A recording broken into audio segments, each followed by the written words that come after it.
మంచి అంశాన్ని తిరిగి ఉదయకాలంలో నేర్చుకున్నాం. మనుషుల శాపాలు తగులుతాయా? ఇది మన అంశం. మనుషులు పెట్టే శాపాలు తగులుతాయా? దేవుని పిల్లలారా, సహజంగా గ్రామాల్లో ఒక నమ్మకం ఉంటుంది. మనుషులు మనల్ని ఏదైనా తిడితే, మనుషులు మనల్ని ఏదైనా శపిస్తే అది మనకి జరుగుతుందేమోనన్న భయం ఉంటుంది, భయపడుతూ ఉంటారు.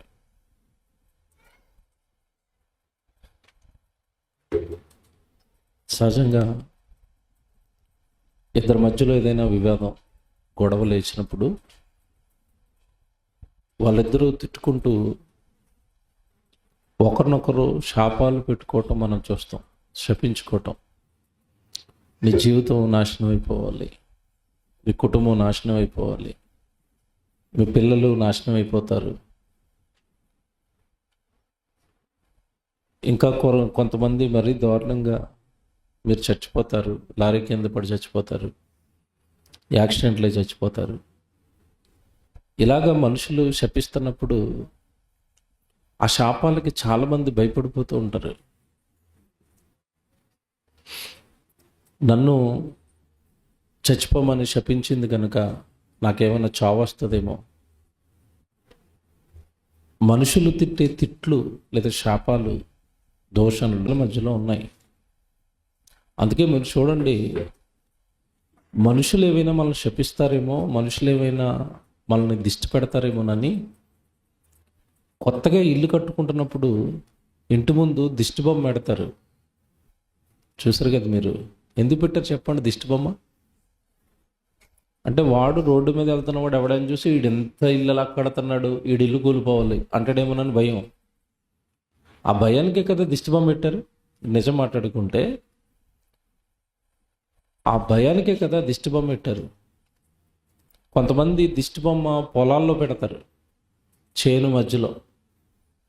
ఎందుకు పెడతారు అంటే పంట బాగా పండింది కనుక పంటను ఎవడైనా శపిస్తాడేమో. ఎంత వీడికి పంట పండేసింది, వీడి పంట అక్కరకు రాకూడదు, మధ్యలో వర్షం వచ్చి వీడి పంట అంతా నాశనం అయిపోవాలి అని ఎవడైనా అంటాడేమోనని భయంతో పంట పొలం మధ్యలో కూడా ఏం పెడతారంటే దిష్టి.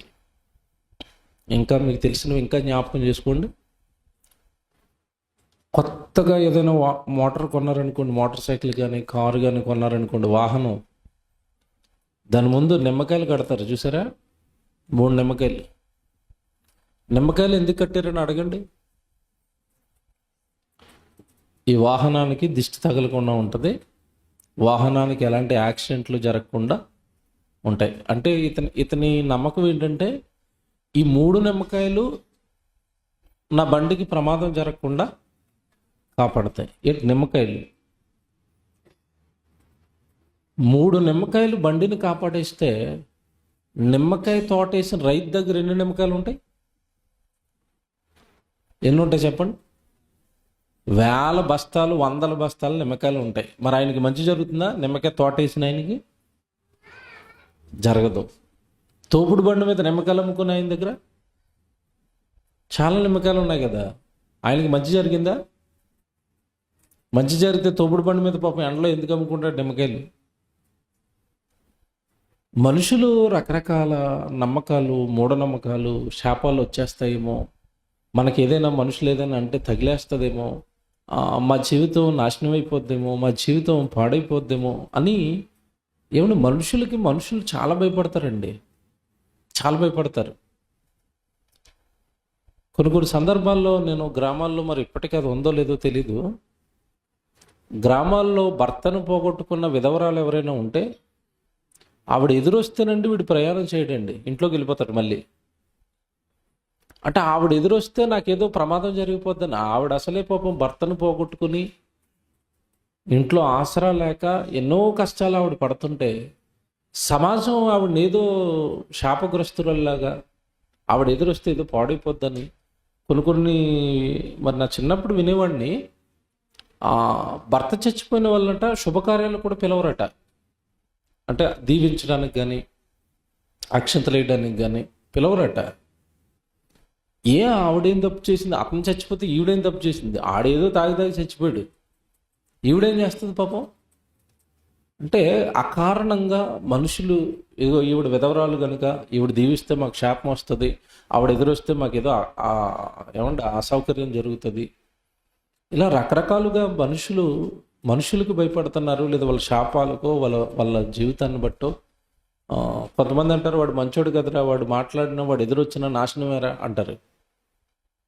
ఇలాగా మనుషుల శాపాల మీద లేదా మనుషులు పెట్టే మాటల మీద చాలా రకాల మూఢనమ్మకాలు క్రైస్తవ్యంలోనూ ఉన్నాయి. నేను క్రైస్తవుల్లో కూడా చూశాను ఇది. బయటవాడు మూఢనమ్మకాలు ఉన్నాడు అంటే పర్వాలేదు, క్రైస్తవ్యంలోనూ కూడా ఈ మూఢనమ్మకాలు ఉన్నాయి. దేవుని పిల్లరా, ఇప్పుడు బైబిల్ని అడుగుదాం. మనుషులు ఒకవేళ మనల్ని శపిస్తే, మన కీడు కోరుకుంటే, మన నాశనం కోరుకుంటే, మనం చెడిపోవాలని వాడు మాట అంటే మనం చెడిపోతామా? మనం నాశనం అయిపోతామా? ఇప్పుడు ఒక మాట అడుగుతాను, ఎవరిద్దరి మధ్యలోనైనా ఎక్కువగా గొడవలు జరుగుతున్నాయంటే కారణం ఏంటి చెప్పండి? ఈ మాటలే కదా. ఈ మాటలేనా? వాడు నువ్వు నన్ను నాశనం అయిపోతావు అన్నాడు కనుక వాడు నేను విడిచిపెట్టను, వాడంటే నాకు శత్రువు, వాడంటే నాకు పగ.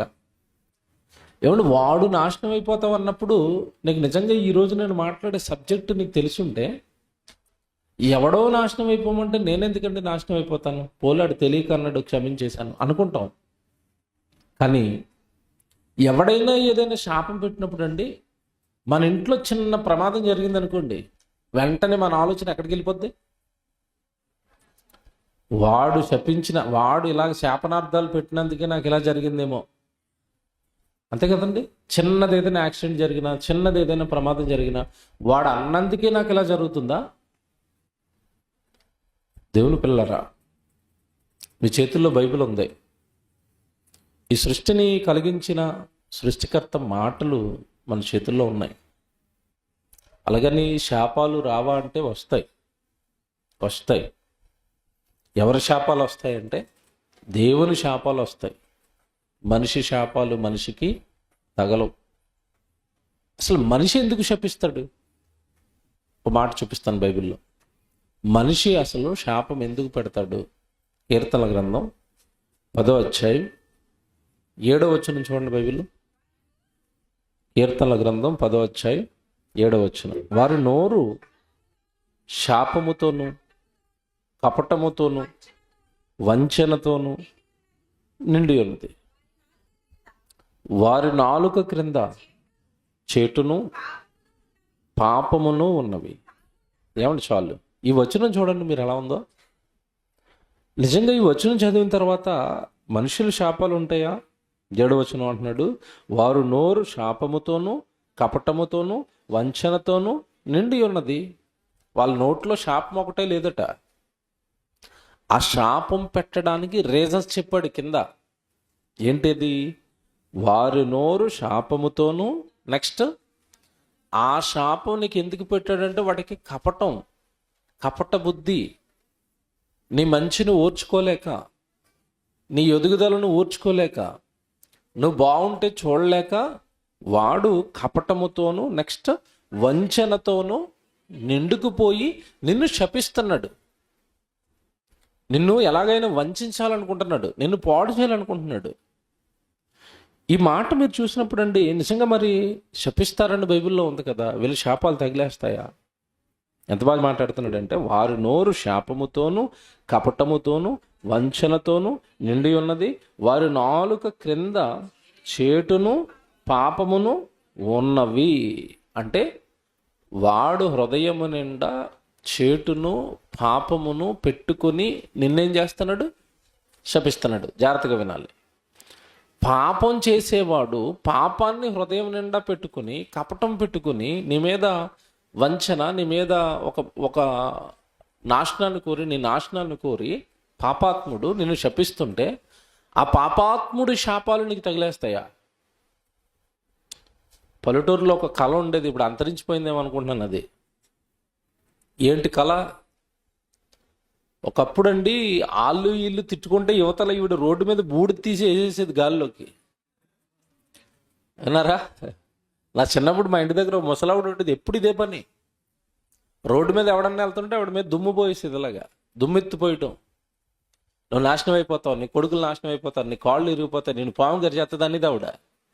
ఊరి నిండా పాములు కదండి, పాములు వచ్చి నిన్ను కరిచేస్తాయి, నువ్వు చచ్చిపోతావు అనేది. ఆవిడ నోరుకి అందరూ భయపడిపోయేవారండి. అమ్మ బాబా ఆవిడ ఏమనకూడదు. ఆవిడ ఇంటి పక్కనేనండి మెయిన్ రోడ్డు ఉండేది. జాగ్రత్తగా వినండి. ఆవిడ ఇంటి పక్కనే మెయిన్ రోడ్డు ఉంటే ఆ మెయిన్ రోడ్డు మీద ఒక తాటి చెట్టు ఉండేది. తాటి చెట్టు తాటిపళ్ళు వేస్తుంది కింద, తాటిపళ్ళు పడతాయి కదండి కింద. తెల్లవారుజామున ఈవిడ లెగక మునుపు ఎవడైనా తాటికెళ్ళి అట్టిపోతే ఇంకంతే, ఆ రోజు ఆడు అయిపోయినట్టే. నేను లేచేసరికి తాటికాయలు అట్టిపోయాడు, వాడు చచ్చిపోవాలా, ఇటు తాటికాయకి వాడు కొడుకు చచ్చిపోవాలా, పాములు కరిచేసి కుటుంబం అంతా నాశనం అయిపోవాలి. ఆ దెబ్బకండి ఎవడు తాటికాయ తీసేవాడు కదండి అక్కడ. ఎందుకంటే ఆయన ఆవిడ తిడుతుంది, మనకేమైనా శాపం వచ్చి మనం చచ్చిపోతామేమో, పాములు కరిసేయాలట. ఎందుకంటే చుట్టూ పాములు, పల్లెటూరు అది. ఇలా తిట్టే వాళ్ళు ఇప్పటికీ లేరండి, ఉన్నారా? ఉన్నారు. వాళ్ళు ఏమండి, వాళ్ళకి ఏదైనా డ్యామేజ్ జరిగిపోతేనో ఏదైనా నష్టం జరిగిపోతేనో శాపాలు పెట్టరట. ఆ శాపాల వెనకాల ఏముంటుందట? కపటం, శాపాల వెనక వంచన, ఆ శాపాల వెనక వాళ్ళ హృదయం పాపంతో నిండుకుపోయి వాడు మాట్లాడుతున్నాడు. ఆ శాపం మనకు తగిలేస్తుందా? పాపాత్ముడు పెట్టే శాపం. వాడే మంచోడు కాదు, వాడి హృదయమే బాగోలేదు, అసలు వాడి క్రియలే దేవుడికి నచ్చటం లేదు, పాపిస్తోడు. అలాంటి పాపిస్తోడు నిన్ను శపిస్తే, నీకు శాపాలు పెడితే నీకు తగిలేసి నీ జీవితం నాశనం అయిపోద్దా? చూద్దాం, ఇప్పుడు బైబిల్లోకి వెళ్దాం. బైబిల్లో దేవుడిని అడుగుదాం. ఒకటే చెప్తున్నానండి, హృదయం నిండా కపటం పెట్టుకుని అవతలవాడు నాశనాన్ని కోరి ఎవడు శపించినా ఆ శాపాన్ని దేవుడు నీకు తగలనివ్వడు. ఆ శాపం నీకు తగలకూడదు అంటే ముందు నువ్వు ఉండాల్సింది దేవునిలో, దేవుని రెక్కల కింద ఉండాలి, దేవుడి ఇష్టాన్ని నెరవేర్చే వ్యక్తిగా మారాలి, దేవుడి కొరకు నువ్వు బ్రతుకుతున్న వ్యక్తిగా మారాలి. అలాంటప్పుడు అండి మనుషులు నీ గురించి ఎంత చెడ్డగా మాట్లాడినా ఏ మాట నీకు అపాయము కాదు. ఇప్పుడు బైబిల్లో ఒక సందర్భాన్ని చూపిస్తాను. నిజంగా ఈవిడ చాలా మంచి ఆవిడ, భక్తిపరురాలే. అనుకోకుండా ఈవిడ కూడా ఒకసారి శాపం పెట్టేసింది. శారమ్మ అబ్రహాంను శపించింది. భార్య భర్తను శపించిందండి. ఏ విషయంలో శపించిందో తెలుసా? ఏమన్నా అబ్రహాం గారి గురించి మీకు తెలుసు. దేవుడు పిలిచాడు తన గ్రామం నుంచి. నేను చూపించబోయే దేశానికి నువ్వు వెళ్ళాలి అన్నాడు. నేను బ్రతకమన్నట్టుగా నువ్వు బ్రతకాలి అన్నాడు. దానికి అన్నిటికీ ఒప్పుకుని అబ్రహాము వచ్చేసాడు. వచ్చేసిన తర్వాత ఈయనకి ప్రాబ్లం ఏంటంటే, ఆస్తుంది, చక్కగా పనివాళ్ళు ఉన్నారు, అంతా ఉంది, కానీ సంతానం లేదు, పిల్లలు లేరు. అప్పుడు బాధపడుతుంటే దేవుడే వచ్చాడు, వాగ్దానం ఇచ్చాడు. అబ్రహాము, నేను నీకు సంతానాన్ని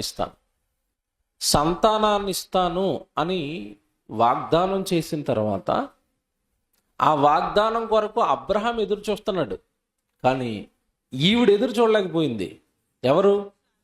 శారమ్మ. దేవుడు పిల్లల్ని ఇస్తానన్న ఎప్పుడు ఇస్తాడండి? మాట చెప్పి ఎంతకాలం అయిపోయింది? తొందర కదండి, తొందరపడిపోయి ఒక నిర్ణయం తీసేసుకుంది.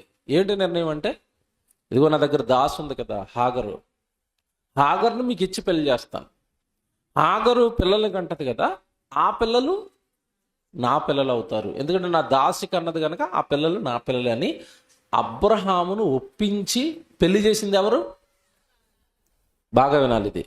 అబ్రహామును ఒప్పించి పెళ్లి చేసింది శారా. అబ్రహాంకి ఏ సంబంధం లేదు. ఇప్పుడు చదవండి బైబిల్, ఆదికాండం 16వ అధ్యాయం 4వ వచనం చదవండి. అబ్రహాం గారు హాగరుకు పెళ్లి చేసిన తర్వాత హాగరుతో పోయినప్పుడు అది గర్భవతి ఆయను. ఎవరు?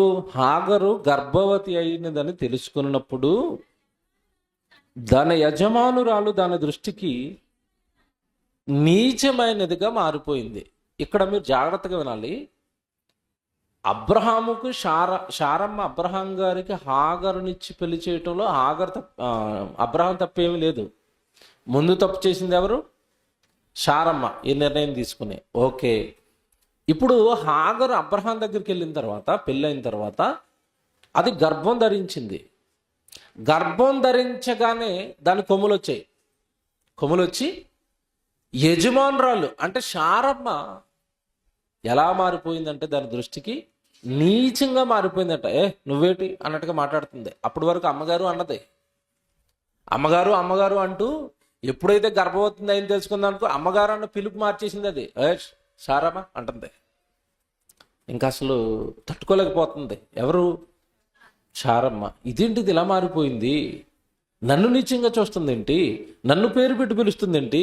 నాకు పనులు చెప్తుంది ఏంటి? అది ఇప్పుడు వానర్ అయిపోయిన అంటుంది అనమాట. అది నేను ఒకప్పుడు దాసిని, ఇప్పుడు ఎవరిని? వానర్ని. నువ్వు భార్య, నేను భార్య. ఇంకొకటి నీకు లేని క్వాలిఫికేషన్ నాకు ఒకటి ఎక్స్ట్రా ఉంది. ఏంటి? నీకు పిల్లలు లేరు, నాకు పిల్లలు ఉన్నారు. నువ్వు చాలా నీచు, నా దృష్టి కింద కూర్చో అంటుంది. ఏ యజమానురాలైనా తట్టుకుంటుందండి? తట్టుకోద్దు. మనసంతా కకలవికలం అయిపోయింది. ఏం చేయాలో అర్థం అవట్లేదు. ఏం చేయాలో తెలియక వెళ్ళి అబ్రహాం మీద గొడవ వేసుకుంటుంది. అబ్రహాం గారి దగ్గరికి వచ్చి ఏమంటుందో చూడండి. అబ్రహాం గారి దగ్గరికి వచ్చి అప్పుడు శారాయి నా ఉసురు నీకు తగులున ఆగరని అంటుంది అనుకుంటున్నారా? ఎవరినంటుంది? ఈయనకెందుకు తగులుతుందండి? ఇదే నాకు అర్థం అవ్వలేదు అసలు. నా ఉసురు నీకు తగలాలి అబ్రహాం అంటుంది. ఏమంటే నిజంగా అబ్రహాం ప్లేస్లో ఈరోజు ఏ భర్త అయినా ఉంటే ఏం చేస్తాడు చెప్పండి? ఏం చేస్తాడు? ఇక్కడేమో యంగ్ భార్య ఎవరు? హాగరు. ఇక్కడేమో ముసలైపోయిన భార్య. ఇక్కడేమో ఈవిడ గర్భంతో ఉంది. ఇక్కడ ఈవిడికేమో పిల్లలు లేరు. పైగా పెళ్లి చేసింది ఎవరు? ఆవిడే వచ్చి అంటుంది నా ఉసురు నీకు తగలాలి అంటుంది. ఈ డైలాగ్ అప్పుడప్పుడు మీరు గ్రామాల్లో వింటారు. నా ఉసురు తగిలిపోతావు నువ్వు. ఇప్పుడు ఈ శారమ్మ పెట్టిన శాపం అబ్రహాముకి తగిలిందా? మీరు బాగా ఆలోచించండి. తగిలిందా? ఈవిడ ఉసురు తగిలి అబ్రహాం నాశనం అయిపోయాడా? అవ్వలేదు. ఎందుకు అవ్వలేదు చెప్పండి? మనుషులు క్రోధంతో, మనుషులు వంచనతో పెట్టే ఏ శాపము తగలదు.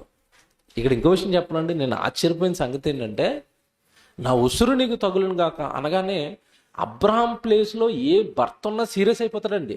నేను అడిగానా పెళ్లి చేయమని అంటాడు. నేను ఇమ్మన్నా నీ దాసిని అంటాడు. కానీ అబ్రహాం ఎంత మంచోడంటే అంటే ఫ్యామిలీ వాల్యూస్ నేర్పుతున్నాడండి ఇక్కడ. జాగ్రత్తగా వినండి. వివాహమైన వాళ్ళు, భార్య భర్తలు. భార్య కోప్పడుతుంది. భార్య కోప్పడుతున్నప్పుడు తాను తప్పు చేసే కోప్పడుతుంది.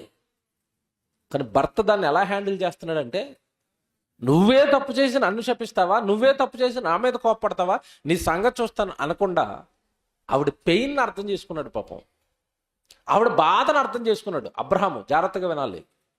ఎప్పుడైనా భార్య కోప్పడుతున్నప్పుడు కోప్పడుతుంది కదా అని కోప్పటం కాదు, ఏ విషయంలో కోప్పడుతుంది, ఈవిడికి ఏదైనా బాధ కలిగిందా, ఆ బాధ గురించి నువ్వు ఆలోచించినప్పుడు కోపం కాదు హక్కును చేర్చుకుంటావు.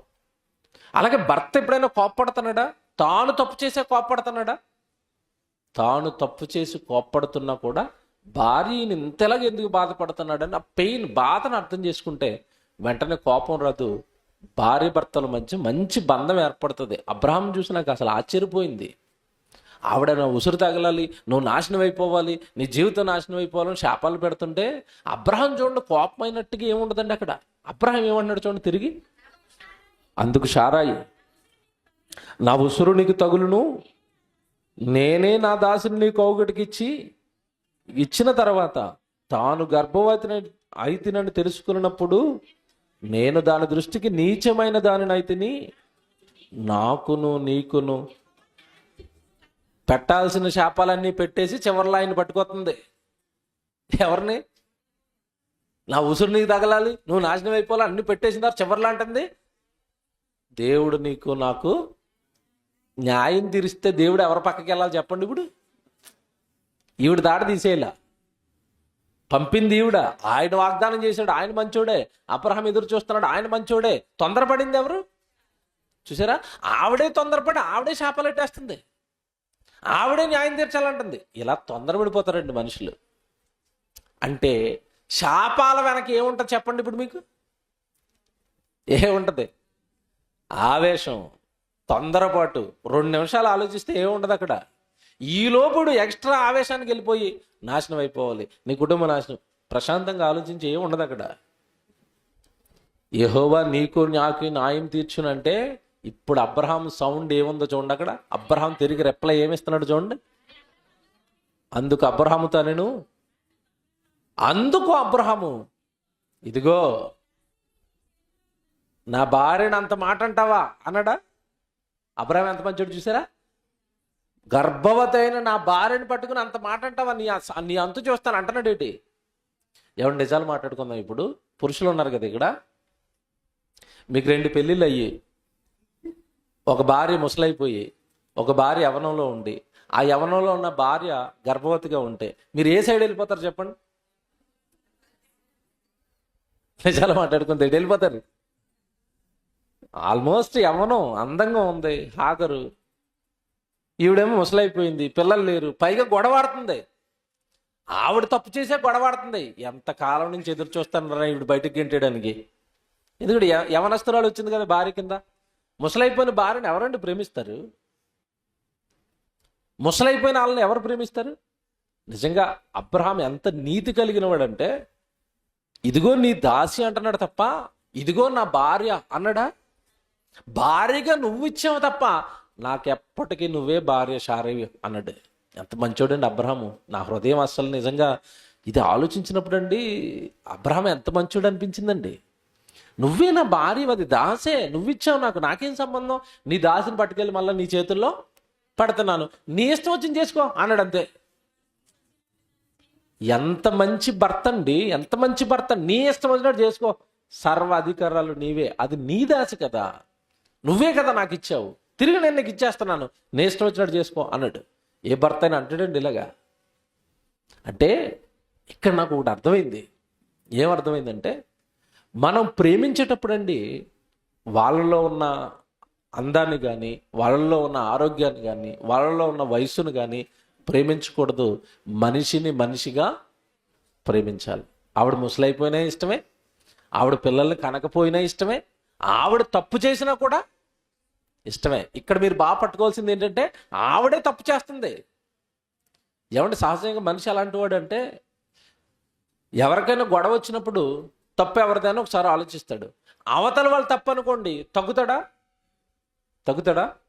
తగ్గడు. నువ్వు తప్పు చేసి నా మీదకి వస్తున్నావు, రెచ్చిపోతాడు కదండి. ఇక్కడ అబ్రహాం ఎంత మంచోడు అంటే, శారమ్మే తప్పు చేసి గొడవాడుతున్నా శారమ్మను ప్రేమిస్తున్నాడు. అంటే మనకి ఏం అర్థమైందంటే, అబ్రహాములో ఉన్నది మనిషిలో ఉన్న ప్రేమ కదండి, అబ్రహాములో ఉన్నది దేవుడు పెట్టిన ప్రేమ. దేవుడు అందరినీ ప్రేమిస్తాడా? ప్రేమిస్తాడు. మనం ఎన్నోసార్లు దేవుడి మీద తిరగబడిపోయాం, అయినా ప్రేమిస్తాడా? ప్రేమిస్తాడు. ఇప్పుడు అదే ప్రేమ ఎవరిలో కనబడుతుంది? అబ్రహాంలో. నిజంగా ఈ ఒక్క సన్నివేశం ప్రతి కుటుంబాన్ని కూర్చోబెట్టి ఎక్స్ప్లెయిన్ చేస్తే అండి, కుటుంబాల్లో గొడవలు ఉంటాయి చెప్పండి. ఒకరికి కోపం వస్తే ఇంకొకరు సైలెంట్ అయిపోయారు. అక్కడ ఎవరి కోపం వచ్చింది? భార్యకు కోపం వస్తే భర్త సైలెంట్ అయిపోయాడు. ప్రపంచంలో ఎక్కడైనా జరుగుతుంది ఇది? నువ్వెంత, నీ జీవితం ఎంత, మగోడిని నేను నా మీద తిరగబడతావా అంటారు. కానీ ఇది అబ్రహాం ఎంత మంచోడు చూడండి. ఆవిడ తప్పు చేసి ఆవిడే తిరగబడుతున్నా, ఎందుకో ఇవిడ కొంచెం ఆవేశంలో ఉంది, 2 నిమిషాలు సైలెంట్గా ఉంటే పాల పొంగు అలా తగ్గినట్టుగా ఈవిడ ఆవేశం కూడా తగ్గిపోతుంది. తర్వాత మాట్లాడితే వింటారు. ఏమంటే ఒకటే సూత్రం అండి, ఎప్పుడైనా అవతలోడు కోపంలో మాట్లాడుతున్నప్పుడు మనం ఏం చెప్పినా వినడం. సో వాడు కోపంతో మాట్లాడుతున్నాడు కదని మనం కూడా కోపంతో మాట్లాడేమని కూడా గొడవ పెరుగుతా తప్ప అక్కడ ఏమీ సర్దుమణిగే పరిస్థితులు మాత్రం ఉండవు. వాడు గొడవాడుతున్నప్పుడు మనం తప్పు చేయకపోయినా సైలెంట్గా ఉండండి. ఏమండి సూత్రం నేర్పింది ఎవరంటే యేసుప్రభు అండి. యేసుప్రభు పిలాతు ముందు నిలబడ్డాడు, యూదులందరూ నేరాలు వేస్తున్నారు, మాట్లాడా? మౌనంగా ఉండిపోయాడా? మౌనం. వేసుకుంటారా మీరు, ఏం వేసుకుంటారా? పైన ఆయన ఉన్నాడు కదా, నేను ఏ తప్పు చేయలేదు కదా, నేనే నేరం చేయలేదు కదా, అది నా తండ్రికి తెలుసు కదా, మీరు నేరాలు మోపుతుంటే నేను ఎందుకు వాయిస్ ఇవ్వాలి, నోరు మూసుకుని ఉంటాను, మీ ఇష్టం, మీరు కానివ్వండి అన్నట్టు. ఇది యాస్టీస్గా అలాంటి దైవ లక్షణమే అబ్రహాంలో కనపడుతుంది. శారమ్మ శపిస్తున్నా, శారమ్మ గొడవడుతున్నా, శారమ్మ శపిస్తున్నా ఏమీ లేదు, సైలెంట్గా ఉన్నాడు. అమ్మ నీ దాసు నువ్వు తీసుకో, నీకు ఇష్టమైంది చెయ్యి. అంటే ఈ సందర్భం మనకి ఏం చెప్పిందంటే, శారమ్మ తొందరపడి అబ్రహామును శపించిన, ఆవిడ శపించిన శాపాలు ఏమైనా, అబ్రహాము జీవితం అంతా మీకు తెలుసు కదా, తర్వాత శపించిన శాపం తగిలి ఏమైనా నాశనం అయిపోయాడా అంటే, శారమ్మ శాపం అబ్రహాంకు తగలలేదా? తగలలేదు. ఇప్పుడు చెప్పండి, మనుషుల శాపాలు తగులుతాయా? తగలవు. అలాగని అసలు మనిషికి శాపమే ఉండదా? ఉంటుంది. ఎవరి శాపం ఉంటుందంటే, దేవుడు శపిస్తాడు. శపిస్తాడు అనగానే మీరు మరొకలాగా ఆయన ఏదో నెగిటివ్గా ఆలోచించకండి. శపిస్తాడంటే అదేంటి, దేవుడు శపించడం ఏంటండి? మీ పిల్లల్ని మీరు శపిస్తారా లేదా? నిజాలు మాట్లాడుకుందాం, అందరి ముందు కాదు, ఇంట్లో అప్పుడప్పుడు ఏమంటే ఆడొక్కడే ఉన్నప్పుడు శపిస్తారు. నన్ను ఎన్ని బాధలు పెడుతున్నావురా, నీ సంగతి చెప్తారా, నువ్వు పెద్ద అయిన తర్వాత నీకేలాగవుతుందిరా అంటారా అనరా? వాడు మిమ్మల్ని బాగా విపరీతంగా బాధ పెడుతున్నప్పుడు మీరు ఒక మాట అనరా, నీకు పెద్ద అయిన తర్వాత తెలుస్తుంది ఈ సంగతి ఏంటో అంటారా అనరా? పిల్లల్ని శపిస్తున్నప్పుడు, మీకు అధికారం ఉన్నప్పుడు దేవుడు మనుషుల్ని శపిస్తాడు. శపించడం అనగానే ఇండివిజువల్గా నేను నీకు ఈ శాపం ఇస్తున్నాను, నీకు ఈ శాపం ఇస్తున్నానని ఒక్కొక్కరిని చేతులెట్టి శపించడాలు ఏమి ఉండవు. దేవుడు అనే న్యాయవంతుడు, ఒక చట్టం పెట్టాడు. ఆ చట్టాన్ని ఎవరు మీరితే వాడికి ఆటోమేటిక్గా వాడి మీద శాపం అనేది ఏలుతుంది. దేవుడు శపిస్తాడు అంటే మీరు మరోలా ఆలోచించకండి. ఇప్పుడు శారమ్మ శపించినట్టుగా నేను నిన్ను శపిస్తున్నాను, నేను శపిస్తున్నాను అని దేవుడు ఇండివిజువల్గా శాపాలు ఏం పెట్టడు. ఆయన ఒక చట్టం చేశాడు, భూమి మీద మనుషులు ఇలా బ్రతకాలి అని.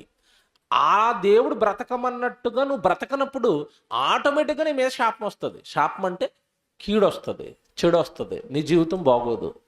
ఎక్కడుంది బైబిల్లో అంటే, మీరు ద్వితీయోపదేశకాండానికి రండి. ముందో మాట చూస్తారా, దేవుడు శపిస్తాడు. సామెతల గ్రంథం చూడండి ఒకసారి. సామెతల గ్రంథం 3వ అధ్యాయం 33. సామెతల గ్రంథం 3వ అధ్యాయము 33వ వచనం. భక్తిహీనుల ఇంటి మీదకి యెహోవా శాపము వచ్చును. చూసారా, ఎవరింటి మీదకి వస్తుందట అంటే వాడు దేవుడు మాటను పట్టించుకోవటం లేదు. భక్తిహీనుడు అంటే దేవుడు వాక్యానుసారంగా జీవించటం లేదు. ఆ భక్తిహీనుడు ఇంటి మీదకి యెహోవా శాపము వచ్చును. కింద నీతిమంతుల స్థలమును దేవుడు ఆశీర్వదిస్తాడట. ఎంతమంది చూసారా? నీతిమంతుల స్థలాన్ని ఆశీర్వదిస్తాడట. నీతిమంతుడిగా నువ్వు బ్రతికితే దేవుడు దీవెనలు ఇస్తాడట. నువ్వు గనక భక్తిహీనుడిగా మారిపోతే శాపం ఇస్తాడట. ఏమన్నా మాట అడుగుతాను నేను, దేవుడు ఆశీర్వదిస్తాడు అని అందరూ చెప్తారా చెప్పరా? గాడ్ బ్లెస్ యూ, దేవుడు మిమ్మల్ని దీవించునుగాక, దేవుడు మిమ్మల్ని దీవించునుగాక అంటే దేవుడు దీవెనలు తప్ప దేవుడు శాపాలు ఇవ్వడా? దీవెనలు ఇచ్చే దేవుడికి శాపాలు ఇచ్చే రైట్ లేదా, హక్కు లేదా? ఉందా? ఉంది. నిన్ను దీవిస్తాడు దేవుడు, నువ్వు బాగుండాలని కోరుకుంటాడు. కానీ నువ్వు ఆయన మాటను ధిక్కరించి బ్రతుకుతున్నప్పుడు, ఆయన మాటకు నువ్వు లోబడినప్పుడు, ఆయన బ్రతకమన్నట్టుగా భూమి మీద నువ్వు బ్రతకనప్పుడు, భక్తిహీనుల ఇంటి మీదకి యెహోవా శాపము వచ్చును. వస్తుంది. నా కోసం బ్రతకండి అయ్యా అని చెప్పాడు అపోస్తులుడు 12 మందికి యేసుప్రభు. జాగ్రత్తగా వినండి. అపోస్తులుడు 12 మందికి నా కోసం బ్రతకండి అయ్యా అని నేర్పితే 11 మంది బ్రతుకుతామని ఒప్పుకున్నారు. ఒక్కడు మాత్రం నేను ఒప్పుకోను, నాకేం కావాలంటే సేవద్దు, నీ వాక్యం వద్దు, నాకేం కావాలి? 30 వెండి నాణాలు కావాలి. ఆ 30 వెండి నాణాల కోసం నిన్ను అమ్మేస్తాను అని అమ్మేశాడా? ఇప్పుడు వాడి ఇంటి మీదకి ఏమొచ్చిందో చెప్పాలా? ఏ శాపం వచ్చిందో తెలుసా? వాని భార్య విధవరాలైపోయింది. ఎందుకు? వీడు ఉరేసుకుని చచ్చిపోయాడు. వాడికి పిల్లలు ఉన్నారు తెలుసా? ఇస్కరియోతు యోధాకి పిల్లలు ఉన్నారు. పిల్లలు దరిద్రులు అయిపోయారు, దేశదిమ్మరులు అయిపోయారు. ఎందుకంటే ఆ దేశం అంతా యేసుప్రభు పాపులర్ అయిపోయాడు. యేసుప్రభు చాలా గొప్పవాడని ప్రచారం అయిపోయింది. యేసుప్రభుని వీళ్ళ నాన్నే అప్పగించాడట. యేసుప్రభుని వీళ్ళ నాన్నే సిలువకు అప్పగించాడట. వీళ్ళంత దరిద్రులట అనగానే ఆ దేశంలో బ్రతకలేక వేరే దేశానికి పారిపోవాల్సి వచ్చింది. వాళ్ళు ఎవరు? ఇస్కరియోతు యోధ పిల్లలు. మీకేం అర్థమైంది ఇప్పుడు? భక్తిహీనుడి ఇంటి మీదకి ఏమొచ్చింది? వచ్చిందా? ఇప్పుడు చెప్పండి, అది దేవుడు శపించాడా, లేకపోతే వీళ్ళు చేసిన తప్పు వల్ల వీళ్ళు తెచ్చుకున్న శాపమా? అంటే భక్తిహీనుల ఇంటి మీదకి శాపం వస్తుందంటే నువ్వు చేసుకున్న తప్పులే నీకు శాపాలుగా మారిపోతాయి. నువ్వు చేస్తున్న పాపాలే నీకు శాపాలుగా మారిపోతాయి. ఉదాహరణ చెప్తాను. దేవుడు మద్యం త్రాగొద్దు అన్నాడు. అన్నాడా? అన్నాడు. నేను పట్టించుకోను, త్రాగుతాను అన్నావు అనుకో, కిడ్నీలు పాడైపోతాయి. కిడ్నీలు పాడైపోయి రక్తం వడగట్టక, నీళ్లు వడగట్టక వారానికి ఒకసారి డయాలసిస్కి వెళ్ళి రావాలి. ఇప్పుడు ఇది యెహోవా పెట్టిన శాపమా, నువ్వు తెచ్చుకున్న శాపమా? బాగా ఆలోచించండి. ఇప్పుడు ఆయన వద్దు అంటాడు, నువ్వు దాన్ని చేసావనుకో ఆటోమేటిక్గా నీ మీదకి ఏమొస్తుంది? శాపం. వ్యభిచారం చేయొద్దమ్మా అన్నాడు. వ్యభిచారం చేయొద్దయ్యా అన్నాడు. నీ మాట నేను ఎందుకు వినాలి? నేను అక్రమ సంబంధాలు పెట్టుకుంటానంటే కొద్ది రోజులుగా అక్రమ సంబంధం బయటపడిపోద్ది. అందరూ ఆ స్త్రీని కానీ పురుషుని కానీ నీచంగా చూస్తారు, అసహ్యంగా చూస్తారు. చిచ్చి ఈమె ఇలాంటిదా, ఈమె ఇలాంటిదా అని అందరూ దూరం పెడతారు. ఒంటి నిండా రకరకాల భయంకరమైన రోగాలు వస్తాయి. దీనికి కారణం ఏంటి? ఎవరు తెచ్చుకున్న శాపం చెప్పండి ఇది. ఇప్పుడు మీకు అర్థమవుతుందా? భక్తిహీనుల ఇంటి మీదకి యెహోవా శాపం వచ్చును అంటే నువ్వు చేసిన తప్పులు, నువ్వు చేసిన పాపాలే శాపాలుగా మారుతాయి తప్ప ఎవడో నిన్ను శపించినంత మాత్రాన నీకు ఎలాంటి ప్రమాదము జరగదు. అంటే మన మీదకి ఏదైనా కీడు వచ్చినప్పుడు మనం ఎలా ఆలోచించాలంటే పక్కోడు తిట్టాడు అందుకే వస్తుంది. ఇందుకు ఇలా కాదు నువ్వు ఆలోచించాల్సింది, నేనేదో తప్పు చేశాను అందుకే వస్తుంది. ఇది ప్రమాణాలు చేయించాడు మోషే గారు ఇశ్రాయేలు సమాజం అంతటితో. ద్వితీయోపదేశకాండానికి రండి. ద్వితీయోపదేశకాండం 27వ అధ్యాయం మీరు 13 నుంచి రాసుకోవాలి, ఓకేనా? ద్వితీయోపదేశకాండం 27వ అధ్యాయం 13 నుంచి 26 వరకు రాసుకోండి, తర్వాత చదువుకుందరు. కానీ నేను ముఖ్యమైనవి చదివిస్తాను. అందరు బైబిల్ తీయండి. తీసారా? ద్వితీయోపదేశకాండం తీశారు కదా? 27వ అధ్యాయంలో 13 చదువుతాం ముందు.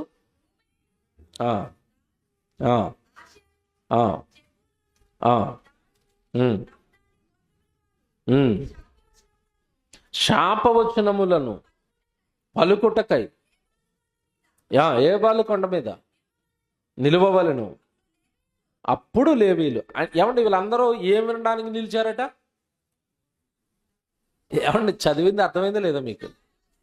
శాపవచనములు పలుకుటకై అంటే దేవుడు ఏవే శాపాలు పెట్టాడో నేను చెప్తాను, అవి మీరు ఇప్పుడు అనాలా. అందుకు నుంచోండి అందరూ అన్నాడు. ఎక్కడైనా ఏ పాస్టర్ గారైనా దేవుడు పెట్టిన శాపాలని చెప్తాను మీరు కూడా పలకండి అన్నాడా? అనరు. దేవుడు నిన్ను దీవించను గాక మీరు కూడా అనండి. ఇందుకే మన జీవితాలు నాశనం అయిపోయినాయండి. ఎందుకంటే బైబిల్లో దీవెన వచనము ఉంది, శాపవచనం ఉంది. టాబ్లెట్లు వేసుకునేటప్పుడు తీయగా ఉన్న టాబ్లెట్ ఉంటుంది, చేదుగా ఉన్న టాబ్లెట్ ఉంటుంది. రెండు వేసుకుంటావా? తీయగా ఉంది ఒకటే మింగుతావా? రెండే వేసుకుంటేనే రోగం తగ్గుతుంది. అలాగే దీవెన వచనము శాపవచనము రెండు నువ్వు చదువుకుంటేనే దేవుడు అంటే భయము భక్తి మనకి ఏర్పడుతుంది. భయం లేని పిల్లోడు మాటండో. ఎప్పుడు దేవుడు దీవిస్తాడంటే ప్రజలకు భయం ఏముంటుందండి? దేవుడు భయం. శపిస్తాడు అనగానే భయం. అప్పుడప్పుడు చూడండి, స్కూల్లో మాస్టర్లు 2 రకాల మాస్టర్లు ఉంటారు. ఒకడు పాప మంచోడు ఉంటాడు. ఆయన మంచోడు అని ఎందుకంటారండి పిల్లలు? ఆడు దెబ్బేలేదు కనుక. శుభ్రంగా హోంవర్క్ చేయనప్పుడల్లా నడ్డెర కొట్టేస్తున్నాడు అనుకోండి, ఆడు అసలు మంచోడు కదండి అంటారు. నిజానికి ఇద్దరులో ఎవరు చెప్పండి అసలు మంచోడు? ఈ నడ్డెర కొట్టినాడే మంచోడు. కానీ ఆడు మంచోడు అంటారా పిల్లలు? ఏమండండి తెలుగు మాస్టర్ దేవుడండి అలాగొచ్చి కూర్చుని అసలు హోంవర్క్ రాసేవని కూడా అడగడండి. ఆడు మంచోడా? నాశనం చేస్తున్నాడా? చూసారా, మన పాయింట్ ఆఫ్ వ్యూలో మంచోడు అన్నవాడు మంచోడు కాదు. నిజం ఆలోచిస్తే ఆ దెబ్బలు కొట్టినోడే మంచోడు. ఏమండి మీకు 10th క్లాస్లో సెక్షన్స్ ఉంటాయి కదా, A section, B section, C section. నేను చదువుకున్నప్పుడు బిలో ఉండేవాడిని అండి. నేను బిలో ఉంటే అసలు ఆ రోజుల్లో నేను నా స్టాండర్డ్ బట్టి, నేను పిల్లోడిగా, నేను కూడా పిల్లోడిని కదా, అసలు ప్రపంచంలో రాక్షసుడు అంటే ఎవడన్నా ఉంటే మా మాస్టర్ అని చెప్పేవాడిని నేను. 2 నిమిషాలు లేట్ వచ్చిన ఊరుకోడు, జుట్టు మీద నూనె లేకపోయినా ఊరుకోడు, బట్టలు మంచిగా నీట్గా లేకపోయినా ఊరుకోడు, స్నానం చేయకపోయినా ఊరుకోడు, ఏమంటే ఆ టైంకి హోంవర్క్ చేయకపోయినా ఊరుకోడు, పుస్తకాల మీద అట్ట నలిగిన ఊరుకోడు, చెప్పినవన్నీ క్లాసులో కూర్చొని రాసుకోకపోయినా ఊరుకోడు. అసలు ఎన్ని టార్చర్ అంటేనండి, ఇప్పుడు ఎన్సిసి ట్రైనింగ్ ఉంటుంది చూసారు, మిలిటరీ ట్రైనింగ్, అలాగ ఉండేది మా క్లాస్ రూమ్. మేము అనుకునే వాళ్ళు ఏ సెక్షన్ బాగుంది, ఆ మాస్టర్ ఏమండవు, ఇటు పక్కన సి సెక్షన్ బాగుంది, మాకేంట్రా బాబు ఈ సెక్షన్ అని 2 సార్లు ట్రై చేశానండి మారిపోవడానికి. కుదరదు, నువ్వు ఎక్కడే ఉండాలి అంటాడు. సార్ మా ఫ్రెండ్స్ నోర్మే, ఫ్రెండ్స్ గంట ఇక్కడ నడవద్దు, నువ్వు ఎక్కడే ఉండాలి అంటాడు. అప్పుడు అనుకునేవాడిని, ఏంటండి ఇతను విషయం చెప్పనండి, ఈ బి సెక్షన్ ఏదైతే ఉందో అందులోనండి 40 మంది ఉంటేనండి 38 మంది పాస్ అయిపోయారు. 40 మందిలో 38 మంది పాస్ అయిపోయారు, అందులో నేను పాస్ అయిపోయాను. ఇటుపక్క సెక్షన్ ఉన్నాయి చూసారు, సగానికి సగం ఫెయిల్ అందులో. అప్పుడు మాకు అనిపించిందండి, ఎంతకాలం రాక్షసుడు అనుకున్నావురా, వీడే మంచోడు, ఇతను ఉండటం వల్లే కదా మనం చదువుకున్నాం. నిజంగా రియలైజ్ అయిపోయాడు. 10th క్లాస్ అయిపోయిన తర్వాత రియలైజ్ అయిపోయి, సార్ సారీ సార్ అంటే, వద్దురా నాకు తెలుసురా, మీరు పిల్లలు కదా, మీ గురించి నాకు తెలుసు అన్నాడు. నిజంగా కళ్ళంపు నీళ్ళు వచ్చేయండి, మీరు పిల్లలు కదరా, అలాగే అనుకుంటారు. ఇప్పుడు చూడండి, పాస్ అయ్యారు, ఎంత ఆనందంగా ఉన్నారు. ఆ ఏ వాళ్ళు పోయారా, పోయారు, బి వాళ్ళు పోయారా, సి వాళ్ళు పోయారా, పోయారు. అదిరా నేను మిమ్మల్ని కొట్టింది అందుకే రా అన్నాడు. నాకు నిజంగానండి, మేము అందరం కలిసి ఒక గిఫ్ట్ కొనుక్కెళ్ళి ఇచ్చాము, మమ్మల్ని పాస్ చేసినందుకు, మమ్మల్ని ఎంత కేర్ తీసుకున్నందుకు థ్యాంక్స్ అండి. అంటే ఇప్పుడు కూడా మనల్ని కొట్టేవాడే మంచోడు. మనకి శాపాలు వస్తాయి అనగానే మనకి దేవుడు అంటే ఏం కలుగుతుంది చెప్పండి? భయం కలుగుతుంది. భయం కలిగి తప్పు చేస్తామా? చెయ్యం. ఇది సూత్రం మోషే గారు పాటిస్తున్నాడు. గోత్రాల వాళ్ళందరి నుంచోండి, ఇప్పుడు మీకు శాపవచనాలు చెప్తాను అన్నాడు. చెబుతాను అంటే పర్వాలేదు, ఎక్స్ట్రాగా ఏం చెప్పాడు తెలుసా? నేను చెప్పే ప్రతి శాపానికి మీరు ఆమెన్ అనాలి అన్నాడు. ఆమెన్ అంటే అర్థం ఏంటి చెప్పండి? గట్టిగా అనండి ఒకసారి. అలాగూ నీ మీదకి శాపం వచ్చి నాశనం అయిపోతావు అనగానే వీడేమనాలి? ఆమెన్ అంటే అర్థం ఏంటి? అలాగే నేను నాశనం అయిపోవాలి కాక. ఎవడని అంటాడండి ఇలాగా? అనిపించాడు ఆ రోజు ప్రజలతో. ఎందుకంటే దేవుడిచ్చే దీవెనలే కాకుండా దేవుడిచ్చే శాపాలు కూడా ప్రజలకి తెలియాలి. కింద చదువుతారు, ఎంత బాగుంటుందంటే కింద అందరూ నిలువవలను. అప్పుడు లేవీయులు 15వ వచనం, యెహోవాకు హేయముగా శిల్ప చేతులతో మలిచిన విగ్రహమునే గాని పోత విగ్రహమునే గాని చేసి చాటును ఉంచివాడు శాపగ్రస్తుడని ఎలుగెత్తి ఇశ్రాయేలు అందరితోనూ చెప్పగా ఏమనాలట? ఎలాగుంది ఇది? నువ్వు విగ్రహం చేసుకున్నావా, దేవుడి శాపం నీ మీదకి వచ్చి నువ్వు నాశనం అయిపోతావు అనగానే వాడేమనాలి? ఆమేన్, నేను నాశనం అయిపోవాలి కాక. నాకు చాలాసార్లు అనిపించిందండి, ప్రజలందరితో పబ్లిక్ మీటింగ్లో ఎలాంటి ప్రమాణాలు చేయిస్తే రెండో రోజు సభకు ఒక్కడు రాడు. ఇదేంటండి బాబు శాపాలు ఆమెను అనిపిస్తున్నారు ఇల్లు. నేను కదండి, మోషే అనిపిస్తున్నాడు. నువ్వు విగ్రహారాధన చేసావా, నీ మీదకి దేవుని శాపం వస్తుంది. నరహత్య చేసావా, దేవుని శాపం వస్తుంది. నువ్వు జారత్వం వ్యభిచారం చేసావా, దేవుని శాపం నీ మీదకి వస్తుంది. అంటే దేవుడు శపిస్తాడు అంటే అర్థం ఏంటి? ఇప్పుడు ఆయన పెట్టిన ఆజ్ఞలను మీరితే ఆటోమేటిక్గా ఆ చేసిన పాపమే నీ మీద శాపంగా మారిపోతుంది. దేవుడు శపిస్తాడు అనగానే ఇవి ఇందాక ఒక ఆవిడ బూడిదేసింది కదా, అలాగ ఆయన వేస్తాడని అనుకోకండి. అలాంటిగా దేవుడు నువ్వు ఇలా బ్రతకాలి అని రాస్తాడు. ఆ బ్రతుకు నువ్వు ఎప్పుడైతే మేరతావో ఆటోమేటిక్గా నువ్వు చేసిన పాపం నీ మీద శాపంగా మారిపోద్ది. చదివితే మీకు అర్థమైపోతుంది. కిందకి వెళ్ళేసరికి ఇది ఫస్ట్ ప్రమాణం కదా, ఒకటి చదువుతాం. రెండోదే 17లో 16 అండి. 16 తన తండ్రినైనను తన తల్లినైనను నిర్లక్ష్యం చేయవాడు శాపగ్రస్తుడని చెప్పగా ప్రజలందరూ ఆమేన్ అంటే అర్థం ఏంటి? మా అమ్మని కానీ మా నాన్నని కానీ నేను నిర్లక్ష్యం చేశానా, నేను శాపగ్రస్తుడినే, నేను నాశనం అయిపోవాలి, దీనికి నేను ఒప్పుకుంటున్నాను. ఆమేనంటే అర్థం ఏంటి? అలాగూ జరుగుడు కాకంటే నేను ఒప్పుకుంటున్నాను. మా అమ్మని కానీ మా నాన్నని కానీ నేను నిర్లక్ష్యం చేస్తే నా మీదకి శాపం వచ్చినా ఓకే. అంటే ఇప్పుడు శాపాలు మనుషులు చేస్తున్న తప్పుల వల్ల పాపాల వల్ల వస్తున్నాయి. ఓకేనా? అర్థమవుతుందా మీకు? వాళ్ళు ఏదైనా దైవ ఆజ్ఞ మీరితే వాళ్ళ మీదకి ఏమొస్తుంది? శాపం. అంటే దీనిని బట్టి మనకు ఒకటి అర్థం అవ్వాలి, మనుషులు నిన్ను శపిస్తే నీకేమవ్వదు, దేవుడి వాక్యాన్ని మీరి నువ్వు బ్రతికితే శాపం వస్తుంది.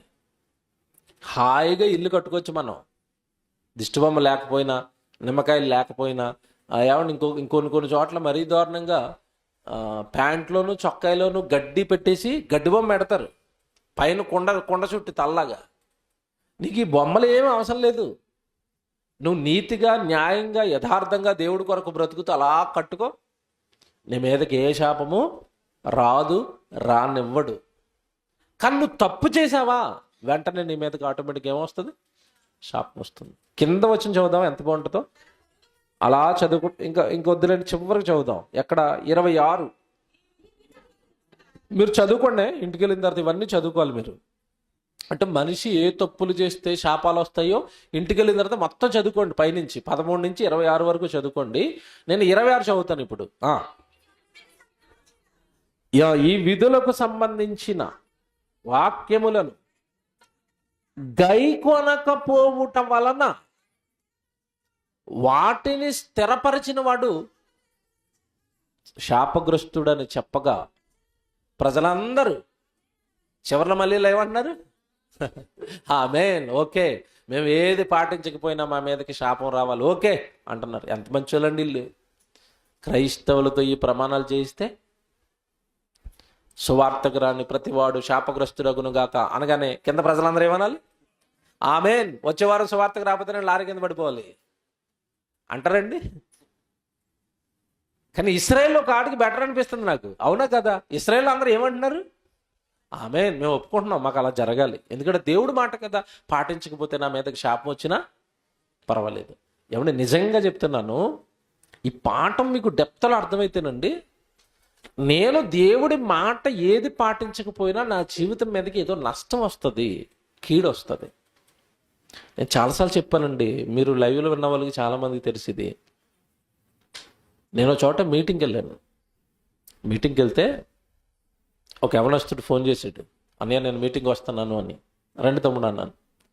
వస్తానని చెప్పి ఆ రోజు సాయంత్రానికి మీటింగ్కి రావాల్సిన వాళ్ళు రాలేదు. తర్వాత రోజు కూడా మీటింగ్ ఉంది, తర్వాత రోజు వస్తారేమో అనుకున్నాను. తర్వాత రోజు నాకు తెలిసిన వార్త ఏంటంటే, ఇప్పుడు ఈ కుర్రోడు ఇంకో కుర్రోడు ఇద్దరు సభలకు వెళ్దామని మాట్లాడుకున్నారట, వాక్యానికి వెళ్దామని మాట్లాడుకున్నారట. వాక్యానికి వెళ్దామని మాట్లాడుకుని నేను వెళ్తున్నాను శ్రీరాణి దగ్గరికి, నువ్వు కూడా రారా అంటే వాడు మధ్యాహ్నం వరకు వస్తానన్నాడట.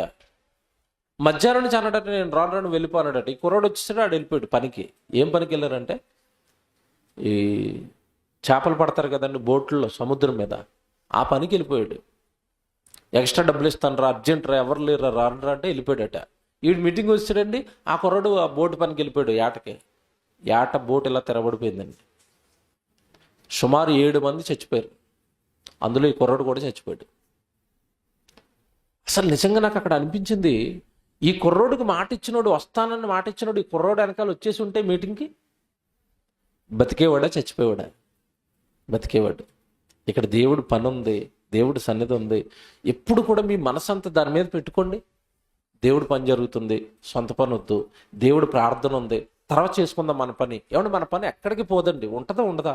ఉంటుంది. దేవుడి పని, దేవుడి సభ, దేవుడి మీటింగులు ఉండవు. అవి ఉన్నప్పుడు వాడి దగ్గరికి వెళ్ళిపోండి, మీరు క్షేమంగా ఉంటారు, హాయిగా ఉంటారు. నాకు నిజంగా కడుపు తరుక్కుపోయిందండి. నిండు ఎవరొస్తాడు కదా, మీటింగ్ వస్తే బతికేసేవాడే, చచ్చిపోయాడు. గోలండి, కుటుంబం అంతా గోల.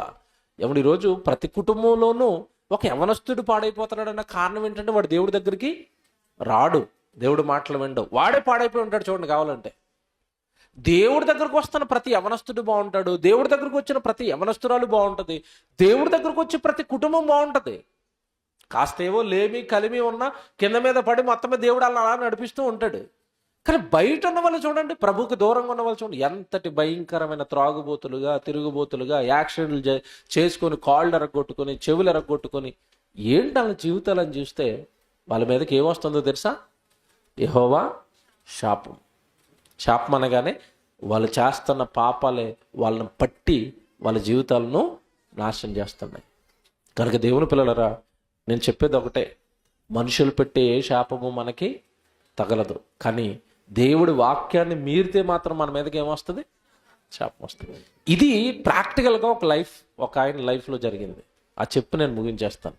ఎవరైనా అంటే దావీదు. దావీదు ఎంత మంచి భక్తుడు అంటే,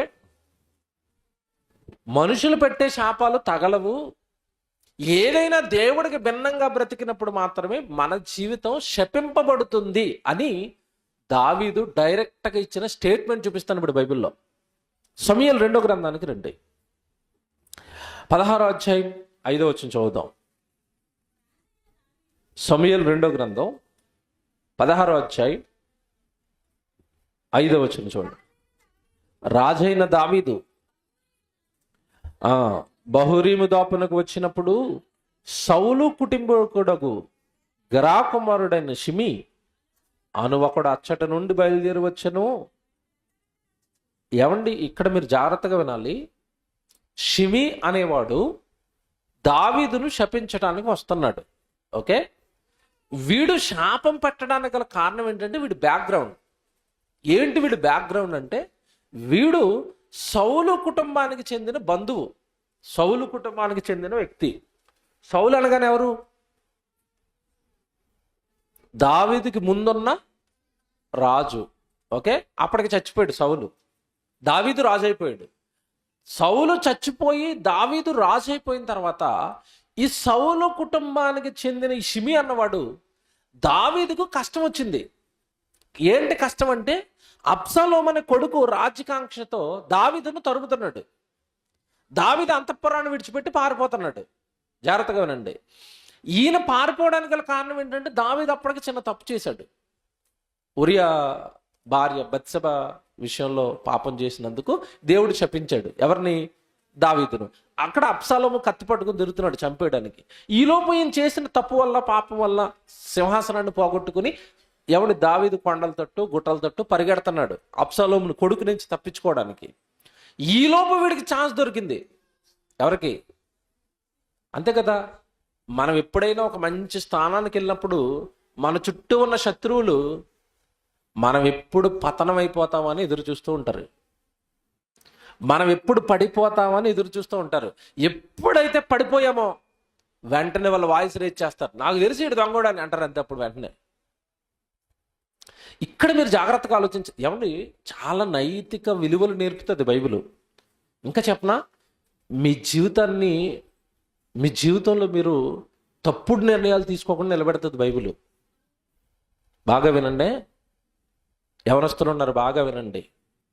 మీ జీవితంలో మీరు ఎప్పుడైతే ఒక తప్పుడు నిర్ణయం తీసుకుంటారో, మీ చుట్టూ ఉన్న వాళ్ళు మీ నాశనాన్ని కోరుకునే వాళ్ళు, మీరు ఎప్పుడైతే ఒక చిన్న తప్పు చేసి దొరికారో దాన్ని పెద్దదిగా చేసి మీ జీవితాన్ని కొలాప్స్ చేసేస్తారు, నాశనం చేసేస్తారు. అందుకే యవనస్తులు జీవితంలో ఎప్పుడు కూడా ఒంటరిగా నిర్ణయాలు తీసుకోకూడదు. మీరు ఓన్గా డెసిషన్స్ తీసుకోకండి. మీకు తెలీదు లోకం, ప్రపంచం, అనుభవం మీకు తక్కువ. అనుభవం కలిగిన వాళ్ళు సలహా అడగాలి, ఇలా చేయొచ్చా, ఇలా చేయకూడదా.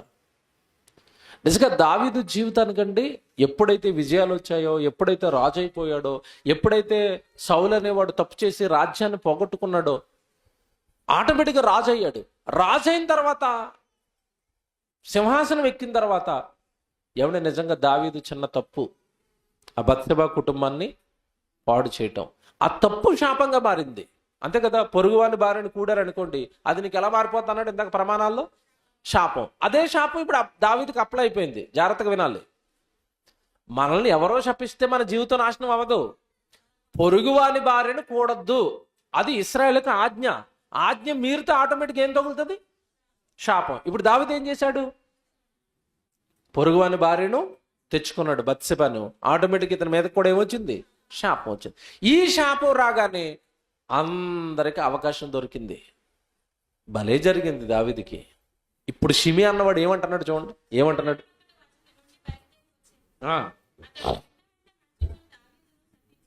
ఏమంటే 6వ వచనం చదువుతున్నాను. అతను వెంట వెంట నడుచుచు దావీదును శపించుచు జనులందరూ బలాఢ్యులందరూ దావీదు ఇరుపార్శ్వములా ఉండగా రాజైన దావీదు మీద అతని సేవకులందరి మీదను రాళ్ళు రువ్వుచూ వచ్చాను. ఇది పాత కళ. ఇది ఈ రాళ్ళు వేయటం, ఈ దుమ్మేయటం అనేది ఇప్పుడు కళ కాదు. ఇది అప్పటి నుంచే ఉంది, దావీదు కాలం నుంచి.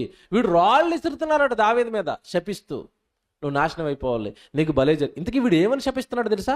కింద చదవండి వెంటనే. ఈ షిమి నరహంతకుడా, దుర్మార్గుడా, చీపో చీపో, నీవు ఏలవలనని నీవు వెళ్ళగొట్టిన సౌలు ఇంటి వారి హత్యయు యెహోవా నీ మీదకి రప్పించి. ఆగండి ఆగండి, ఇక్కడ ఉంది అసలు విషయం. దావీదుని అంటున్నాడు, ఇతడు ఏ కుటుంబీకుడు అని చెప్పాను ముందే? సౌలు ముందు రాజు కుటుంబానికి చెందినోడు. ఈ షిమి అన్నవాడు అంటున్నాడు నరహంతకుడా అంటున్నాడు. అంటే ఎవరిని హత్య చేసావంటున్నాడు? ఎవరి హత్యను తెస్తున్నాడు తెలుసా దావీదు మీదకి? సౌలు హత్యను తెస్తున్నాడు. మా బంధువు, మా రాజు అయిన సౌలును చంపేసింది నువ్వే. ఎందుకు చంపేశావంటే నీవు ఏలవలనని. చూసారా పదం ఉంది అక్కడ? నీవు ఏలవలనని అంటే మా రాజును చంపి మా రాజు సింహాసనం మీదకు నువ్వు వెళ్ళిపోయావు. రాజు అధికారం కోసం మా ముందున్న మా కుటుంబీకుడు, నా బంధువైన నా సౌలు అనే రాజు నువ్వే చంపేశావు అంటున్నాడు. ఇది నిజమా? నిజమేనా?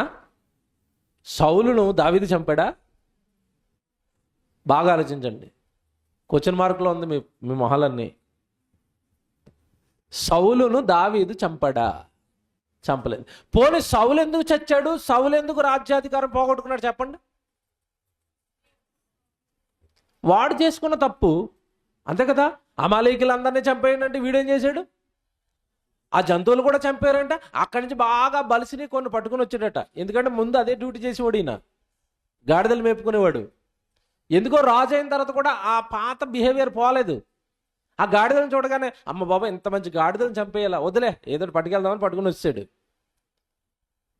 సౌలుతో అంటున్నాడు, నువ్వు బలులు అర్పించుట కంటే నా మాట వినుట శ్రేష్టం. నువ్వు నా మాట వినలేదు, నిన్ను దింపేస్తున్నాను రాజుగా అన్నాడు.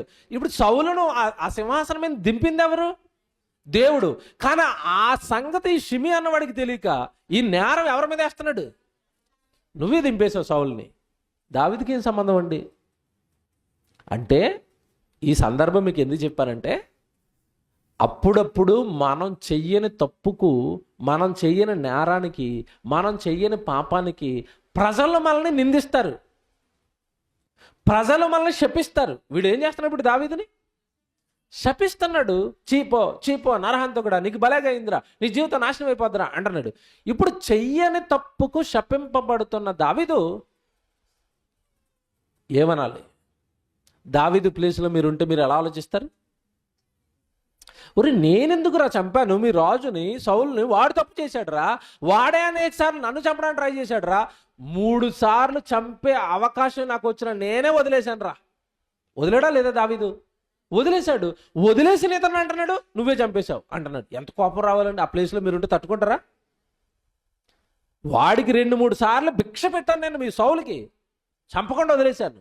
వాడు నన్ను చంపాలని ట్రై చేశాడు తప్ప నేను అతన్ని చంపలేదు. నువ్వు వచ్చేయమంటున్నావు, నువ్వే చంపేసావంటాను. ఊరుకుంటారండి? దావీదు ప్లేస్లో మీరు ఉంటే ఊరుకుంటారా? ఏదైనా తెలియని నేరాన్ని మీ మీద వేసేస్తే ఊరుకుంటారా? పక్కింటోడు జైలుకి వెళ్ళిపోయాడు కదా, నువ్వే కేసు పెట్టావట అన్నాడు అనుకోండి. ఎవడన్నా వచ్చి నేనా కేసు పెట్టానా, నువ్వు చూసావా, ఎంత గొడవ వేసుకుంటారు.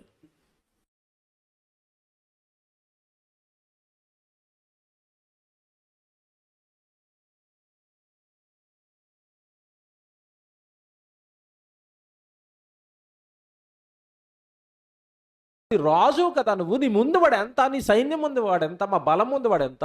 ఒక అనామకుడు వచ్చి శపిస్తుంటే, రాజా ప్లీజ్, నీకు కోపం రావలేదేమో కానీ మాకు రక్తం మరిగిపోతుంది, నువ్వు ఒక్కసారి ఆజ్ఞించావంటే వాడిని ముక్కల కింద నరుగుతామంటున్నారు. పక్కనున్న వాళ్ళు. ఈ చచ్చిన కుక్క ఆడు ఏట ఆఫ్టర్ ఆల్ షిమి అన్నవాడు.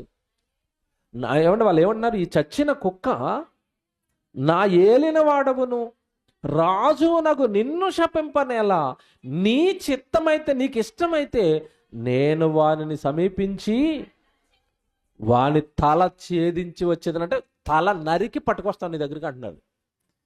ఏమంటే దావీదు ప్లేస్లు ఉంటే మీరు ఏమంటారు చెప్పండి? ఈడైలాగా మీ చుట్టుపక్కల ఉన్న బలాడ్జీలు వేస్తే మీరు ఏమంటారు? నిజాలు మాట్లాడుకుందాం, ఏమంటారు?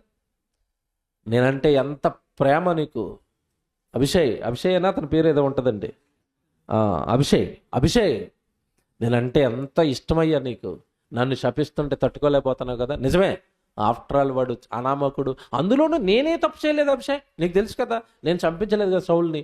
మరి నేను చెయ్యని తప్పుకు వాడు నన్ను నిందిస్తున్నప్పుడు వాడు చావుకు అర్హుడే, పట్టుకొచ్చే తల అనేవాళ్ళు మనమైతే. దావీదు ఏమంటున్నాడు తెలుసా? అందుకు రాజు, ఏమంటే ఇక్కడి నుంచి జాగ్రత్తగా వినాలి, ముగిస్తాను. అందుకు రాజు, ఏమంటే ఇక్కడే నేర్చుకోండి. దేవుడికి మీరు నచ్చుతారండి. ఎలా నచ్చుతారంటే, మనం చెయ్యని తప్పుకు, మనం చెయ్యని నేరానికి ఎవరైనా నిందిస్తున్నప్పుడు మీరు ఒకటే గుర్తుపెట్టుకోండి, నింద వీడు వేయగలిగిన అవకాశం వాడికి వచ్చింది అంటే నేనేమైనా తప్పు చేస్తున్నానేమో అని ఆలోచించాలి తప్ప వాడి మీద గొడవకి వెళ్ళకండి. అన్నివ్వండి, న్యాయం తీర్చేవాడు ఎవరు? దేవుడు. వాడు నిందేసినంత మాత్రం నింద నిజమైపోద్దా? మనం ఏమన్నా నరకాన్ని జారిపోతామా? నాకు అంతు చక్కని సంగతి ఒకటి ఉంది. చాలామంది నిందిస్తున్నప్పుడు మీరు ఎందుకు రియాక్ట్ అవుతున్నారు? ఆ నిందిస్తున్న వాడి దగ్గరికి వెళ్ళి, లేదు బాబు నేను ఆ తప్పు చేయలేదు, కూర్చొని నా నిజాయితీ ఏంటో నిరూపిస్తానంటే, పోనీ వీడి ముందు నేను నిజాయితీ నిరూపించుకుంటే వీడు నీకు పరలోకం ఇస్తాడా? ఆడికే దిక్కులేదు. మన నిజాయితీ నిరూపించుకోవాల్సింది ఎవరి దగ్గర చెప్పండి? దేవుని దగ్గర. మనకి పరలోకం ఇచ్చేది ఎవరు? దేవుడు. మనకి తీర్పు తీర్చేది ఎవరు? దేవుడు. మన పాపాలు క్షమించేది ఎవరు? దేవుడు. అంటే ఇప్పుడు మనకు క్లీన్గా ఎవరికి కనపడాలి? దేవునికి. మనుషులకు నువ్వు ఎంత క్లీన్గా కనపడినా వాళ్ళు బురదేస్తారు నీ మీద. డోంట్ వరీ వాళ్ళ గురించి. దావీదు జీవితం నేర్పుతున్నది అదే. ఇప్పుడు దావీదు ఏమంటున్నాడు చూడండి, జాగ్రత్త చదవండి. అందుకు రాజు, సెరూయా కుమారులారా, మీకును నాకును ఏమి పొందు, వానిని శపింపనీయుడి.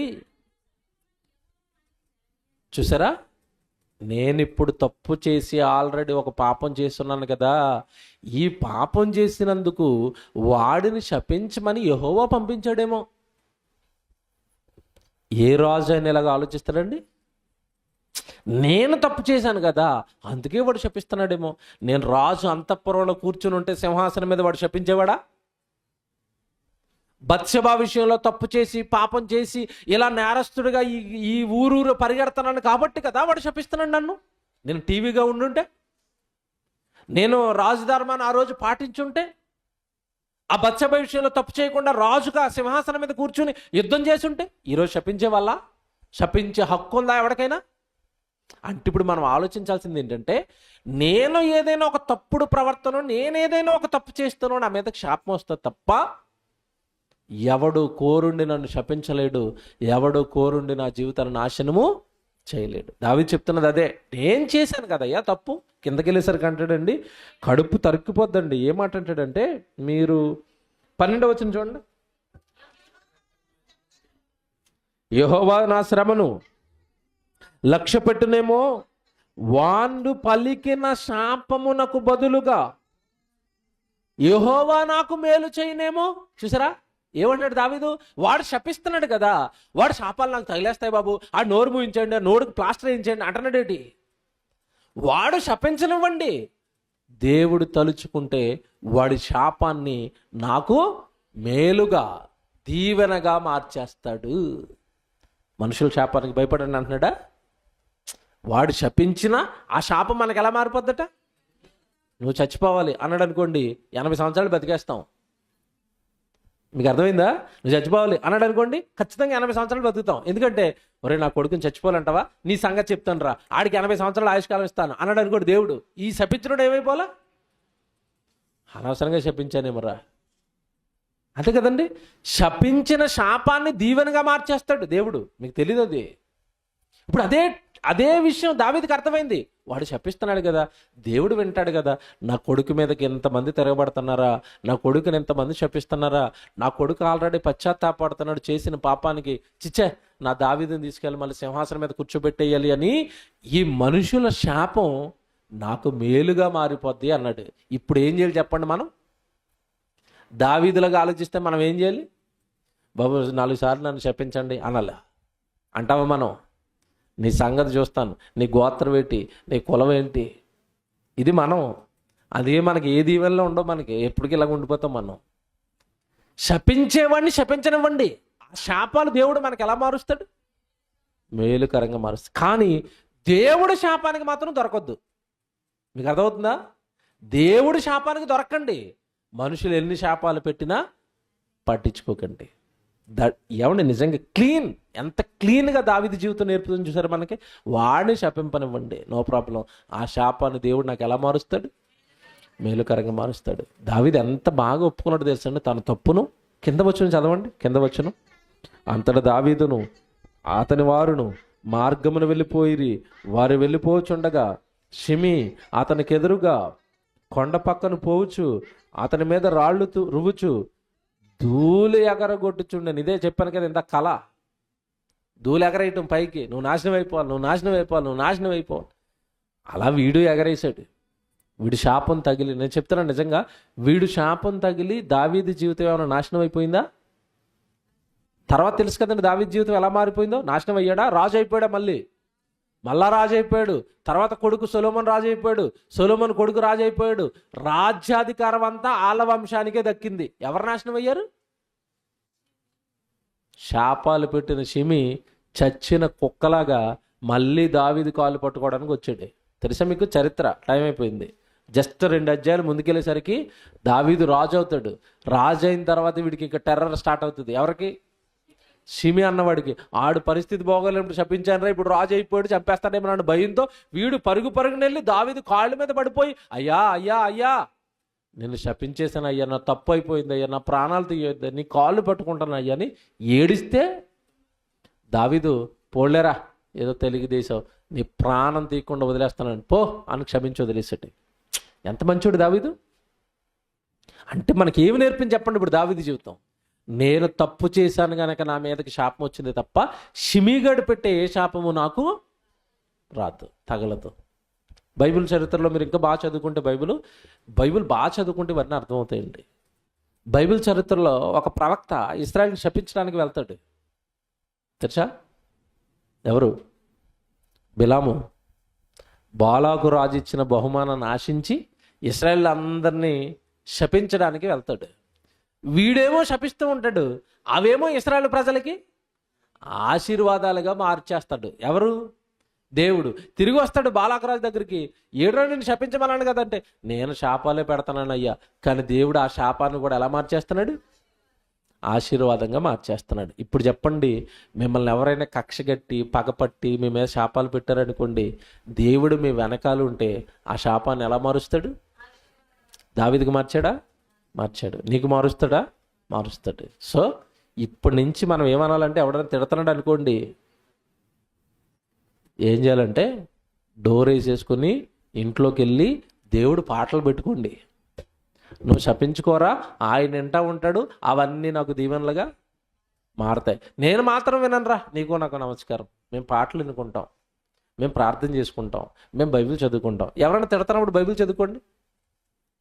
మళ్ళీ చెప్తున్నాను, మీ ఇంటి పొరుగు ఆవిడ తిడుతుంది అనుకోండి మిమ్మల్ని, ఆవిడ ఇంటి ముందే మీ ఇల్లు ఉంటుంది కదా, మీ వాకిట్లో కుర్చీ వేసుకుని బైబిల్ చదువుకోండి. నేను మళ్ళీ చెప్తున్నాను, మిమ్మల్ని పల్లెత్తు మాట అనాలంటే గుండెల్లో రైళ్లు పరిగెడతాయి ఆవిడికి. బైబిల్ చదువుకుంటున్నామని తిడుతున్నామా? ప్రార్థన చేసుకునే ఆవిడని తిడుతున్నామా? దేవుడి గురించి బ్రతికే వాళ్ళని తిడుతున్నామా? చచ్చా మన నోరు పడేస్తాడు దేవుడు. తిట్టడం మానేస్తుంది ఆవిడ. అంతే. ఆవిడ తిడుతుంటే మీరు తిట్టకండి, బైబిల్ చదువుకోండి. ఆవిడ తిడుతుంటే మీరు తిట్టకండి, పాటలు ఎట్టి మంచి మీ భర్తలతో ఒక ఇది కొనిపించుకోండి, హోమ్ థియేటర్ కొనేసి గట్టిగా జాన్సన్ అని పాటలు పెట్టండి. అంతే.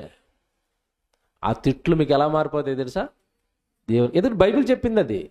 ఆ మాట చూస్తారా? చివరి మాట పేతురు గారు రాసిన మొదటి పత్రిక 2వ అధ్యాయం అనుకుంటాను, చూడండి ఒకసారి. పేతురు గారు రాసిన మొదటి పత్రిక తీయండి, 3వ అధ్యాయం 9వ వచనం. పేతురు గారు రాసిన మొదటి పత్రిక 3వ అధ్యాయం 9వ వచనం. ఆశీర్వాదమునకు వారసులగుటకు. చూసారా, ఆశీర్వాదానికి వారసులు అంటే మీరు పరలోకానికి వెళ్ళడానికి వారసులు, మీరు పరలోక రాజ్యం అనే వారసత్వాన్ని, ఆస్తిని పొందుకోవడానికి వారసులు మీరు. క్రైస్తవులు మీరు చిన్నవాళ్ళు ఏం కాదు. లోకమంతా పాతాళానికి వెళ్ళిపోతుంటే, లోకమంతా నరకానికి వెళ్ళిపోతుంటే, మీరు పరలోకానికి సిద్ధపడిన ఆశీర్వాదం కలిగిన వాళ్ళు మీరు. ఈ ఆశీర్వాదానికి వారసులు కనుక, మీరు వారసులు అవ్వడానికి పిలువబడ్డారు కనుక, కీడుకు ప్రతి కీడైనను, దూషణకు ప్రతి దూషణ అయినను చేయక వాళ్ళని ఏం చేయాలా అంటే అర్థం ఏంటి? మిమ్మల్ని తిడుతున్న వాళ్ళ దగ్గరికి వెళ్ళి గాడ్ బ్లెస్ యూ అక్క అనండి. తిట్టుద్దా జీవితంలో? మళ్ళీ మిమ్మల్ని తిడుతున్న వాడి దగ్గరికి వెళ్ళి గాడ్ బ్లెస్ యూ తమ్ముడు అనండి. నిజంగా చెప్తున్నాడు మీకు, మళ్ళీ తిట్టిన వాడిని దీవించటం మీరు ఎప్పుడైతే ప్రారంభిస్తారో, దేవుడు మిమ్మల్ని దీవించటం ప్రారంభిస్తాడు. ఇది సూత్రం. మీరు నమ్మినా నమ్మకపోయిన సూత్రం. కానీ తిట్టేవాడిని దీవించేంత మనసుకు మీరు రావాలి. నాకెందుకండి, న్యాయం తీర్చేవాడు దేవుడు కదా, ఆ తిట్లను దీవెనలుగా మార్చేవాడు దేవుడు కదా. నేను దీవించిన వాళ్ళని, తిడుతున్న వాళ్ళని నేను ఏం చేస్తాను? దీవిస్తాను. ఏమండి, ఈ మనసు వస్తేనండి గొడవలు ఉంటాయా? ఈ మనసు మనకు వస్తే మనకు శత్రువులు ఉంటారా? ఈ మనసు మనకు వస్తే మన జీవితం ఎంత హాయిగా ఉంటుందండి. ఎవరు తిడతానో పట్టించుకోవట్లేదు మనం. నేనేం తప్పు చేశానా, సారీ తమ్ముడు, గాడ్ బ్లెస్ యూ, అయిపోయింది కదా, అయిపోయింది అంతే. దీవించటం ప్రారంభించండి. తిడతన్న